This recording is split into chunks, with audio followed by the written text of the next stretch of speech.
Is your GMC Sierra backup camera flickering or cutting to black when you put it in reverse? Data shows that 70% of these camera failures are caused by simple wiring connection issues. Let us start the diagnostic process by checking the most common failure points. Start by cleaning the lens, inspecting the harness at the tailgate hinge, and performing a hard battery reset. The primary suspects are usually corroded connector pins or a frayed harness from opening the tailgate. If the wiring looks solid, you may be dealing with a software bug or internal screen hardware failure.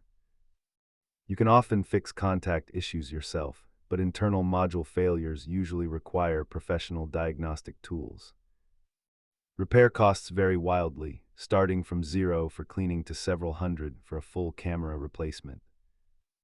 For advanced troubleshooting, scan for body codes and use a multimeter to verify power and signal continuity. Keep a basic kit handy with contact cleaner and a multimeter to save time and money on these repairs.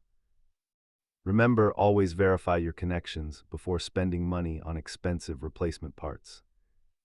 Check those wires, reset your system, and let us know in the comments if this fixed your flickering camera.